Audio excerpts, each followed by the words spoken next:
Hello students, today we are going to start chapter number 5, Contemporary South Asia of class 12. In this chapter we will study about the countries of South Asia.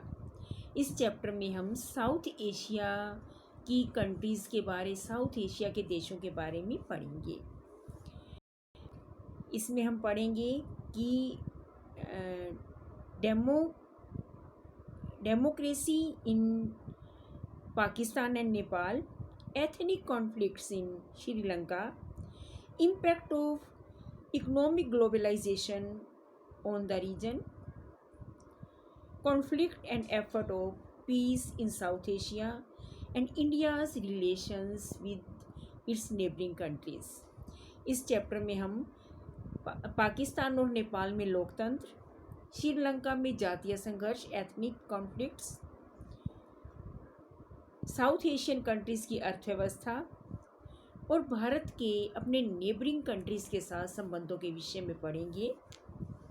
तो let us start this chapter. Bangladesh, Bhutan, India, Maldives, Nepal, Pakistan and Sri Lanka are included in southern Asia. South Asia की countries में जो countries आते हैं वो हैं Bhutan, India, Maldives, Nepal, Pakistan और Sri Lanka. Its natural features are responsible for the distinctness of subcontinent. तो इसकी जो प्राकृतिक विशिष्टताएं हैं उनके कारण यह क्षेत्र एक अनूठे रूप में नज़र आता है। In spite of natural similarities they do not have similar political system. प्राकृतिक एक रूपता होने के बावजूद भी इन देशों में राजनीतिक प्रणाली एक जैसी नहीं है। Pakistan and Bangladesh have experienced both civilian and military rulers. Pakistan व बांग्लादेश में सैनिक और लोकतंत्र दोनों तरह का शासन रहा है। And Nepal was a constitutional monarchy but democracy has been established there. Nepal में राजतंत्र रहा लेकिन अब वहाँ लोकतंत्र की स्थापना कर दी गई है। Democracy can also be seen in Bhutan and Maldives. इसी प्रकार में भी लोकतंत्र की स्थापना हो चुकी है। भूटान में पहले राजतंत्र था, अब भूटान में लोकतंत्र की स्थापना हो चुकी है।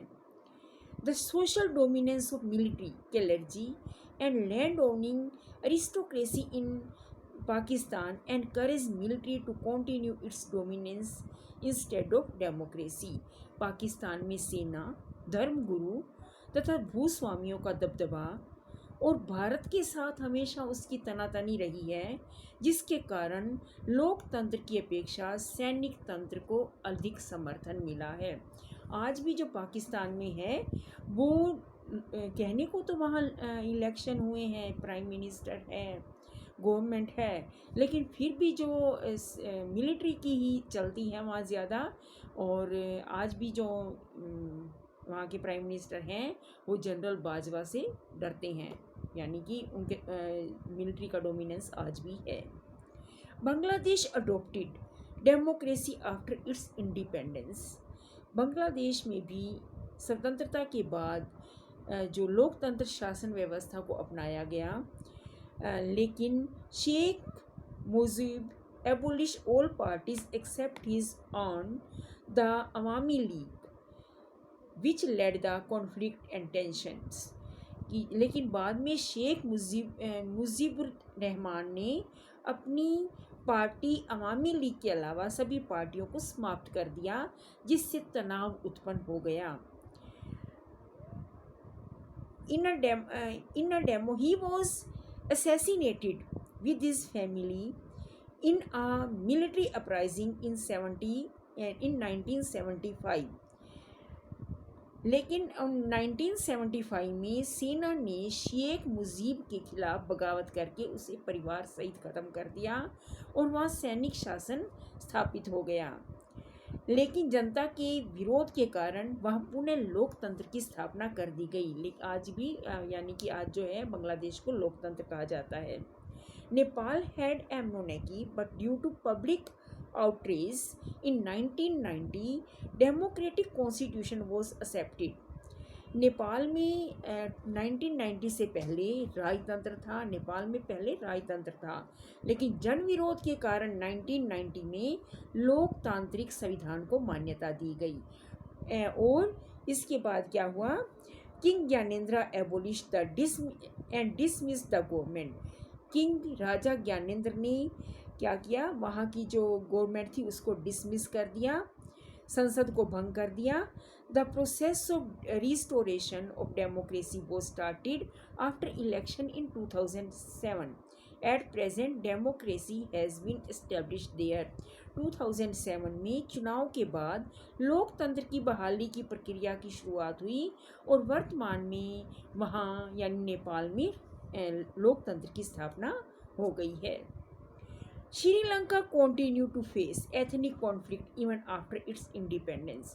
श्रीलंका became independent in 1948 और तब से वहाँ क्या, एक आपने क्लास 10th में भी पढ़ा होगा कि टेंशन बनी रही between ethnic groups Sinhalese and Tamils. Tamil और सिन्हालाज में वहाँ हमेशा ही तनातनी बनी रही। The Sri Lanka continued to face ethnic conflict even after its independence. The problem has emerged due to shift of Indian Tamil in Sri Lanka. India sent troops to stabilize relations between the Sri Lankan government and Tamils, but had to call the troops back due to public outrage. The Sri Lankan crisis continue till date। कि आज तक भी श्रीलंका में है वो क्या है, जो है कॉन्फ्लिक्ट बने हुए हैं। श्रीलंका यानी कि स्वतंत्रता के बाद जातीय संघर्ष से जूझना पड़ा था। यह संघर्ष भारतीय मूल के तमिलों के श्रीलंका में जाकर बसने के कारण हुआ। एक मुद्दे पर भारतीय सरकार ने समझौता करके शांति सेना भेजी थी, जिसे जन विरोध के कारण वापस बुलाना पड़ा और वर्तमान में भी यह समस्या क्या है, जारी है, बरकरार है। आगे है, conflict have always been there between India and Pakistan. India और पाकिस्तान में हमेशा से ही कॉन्फ्लिक्ट रहे हैं और आज भी जो हमारे रिश्ते अपने पड़ोसियों के साथ अच्छे नहीं बन रहे हैं। चाइना है वो अपना आजकल कुछ तेवर दिखा रहा है, पाकिस्तान है हमेशा से उग्रवाद को बढ़ावा दे रहा है, अपने तेवर दिखाता है। तो जो हमारे पाकिस्तान और चाइना के साथ हमारे जो रिश्ते हैं वो अच्छे नहीं बन पाए हैं। India and Pakistan are holding negotiations on issues such as division of Sindh river, Kutch terrorism, Siachen glacier, Kashmir issue etcetera. Both the countries have got nuclear power in 1998। दोनों देशों के पास न्यूक्लियर पावर है और रिश्ते हमारे जो हैं वो सुधरने का नाम नहीं ले रहे हैं। The government of India and Bangladesh had differences over several issues including the sharing of Ganga and Brahmaputra river water, even after having cooperation among them on environmental issues। Bharat और बांग्लादेश के बीच आपदा प्रबंधन, पर्यावरण के मुद्दे पर सहयोग के बावजूद गंगा ब्रह्मपुत्र जल बंटवारे पर विवाद रहा है। बांग्लादेश द्वारा भारत के अवैध अप्रवास पर ढाका के खंडन, भारत विरोधी इस्लामिक कट्टरपंथियों का समर्थन, यानी भारत विरोधी इस्लामिक कट्टरपंथियों का बांग्लादेश समर्थन करता है। भारतीय सेनाओं को पूर्वोत्तर भारत में जाने के लिए इलाके से रास्ता देने से इनकार करना, भारत को प्राकृतिक गैस निर्यात ना करने देना, इन मुद्दों पर बांग्लादेश के साथ हमारा जो है कुछ ना कुछ विवाद सा बना हुआ है। वो हमारे मुद्दे हैं जो सोल्व करने वाले हैं, यानी हम अपने जो देशों के पड़ोसी देशों के साथ संबंधों के बारे में स्टडी कर रहे हैं। लेकिन आगे जो है नेपाल है, नेपाल के साथ हमारे संबंध कैसे हैं? Nepal and India enjoy a very special relationship. Nepal और भारत के संबंध सदा ही मधुर रहे हैं। दोनों देशों के बीच संधि के तहत बिना पासपोर्ट और वीज़ा के आना जाना हो सकता है। A treaty between two countries allow the citizen of the two countries to travel to and work in other country without visa and passport। Visa और पासपोर्ट के बिना ही नेपाल के लोग इंडिया में आ सकते हैं और इंडिया के लोग नेपाल जा सकते हैं। Areas such as trade, scientific, human natural resources, electricity generation and interlocking water management grids hold the two countries together, but there are some differences too। कि बहुत सी बातों में हमारा जो है दोनों देशों के संबंध अच्छे हैं। व्यापार, वैज्ञानिक सहयोग, साझे प्राकृतिक संसाधन, बिजली प्रबंधन, जल प्रबंधन, ग्रिड के मुद्दे पर सहयोग है, लेकिन कुछ मुद्दों पर विवाद भी है। वो कौन से मुद्दों पर विवाद है? लेट अस स्टडी, उसमें हम आगे पढ़ेंगे डिटेल में। आगे हैं श्रीलंका के साथ अब हमारा क्या संबंध है, कैसे संबंध है? श्रीलंका के बारे में पढ़ रहे थे हम। India has stopped interfering in the internal and ethnic affairs of Sri Lanka since 1987। 1987 के बाद, या पहले तो शांति सेना भेजी थी और किन्हीं कारणों से वापस बुलानी पड़ी थी, जिससे यानी राजीव गांधी की हत्या के पीछे भी यही बात मानी जाती है। और अब इंडिया ने इंटरफेयर करना बंद कर दिया है। उसके जो श्रीलंका ने इसे अपना जाति यानी अपना अंदरूनी मामला माना है, तो जो इंडिया ने है इसने इंटरफेयर करना बंद कर दिया है। India has stopped interfering in the internal and ethnic affairs of Sri Lanka since 1987। Both the countries share a sound relationship now. Both have signed free trade agreement. India supported Sri Lanka at the time of tsunami. ये दोनों देशों ने free trade समझौते पर sign किए हैं, और श्रीलंका में जब सुनामी आई तो इंडिया ने उसकी मदद की। ठीक है, आगे है India enjoyed a special relationship with Bhutan too. हमारा भूटान जो पड़ोसी देश है उसके साथ भी हमारे मधुर संबंध हैं। The effort made by भूटानीज monarch to weed out the guerrillas and militants from northern eastern India and operate to his country have been helpful for India।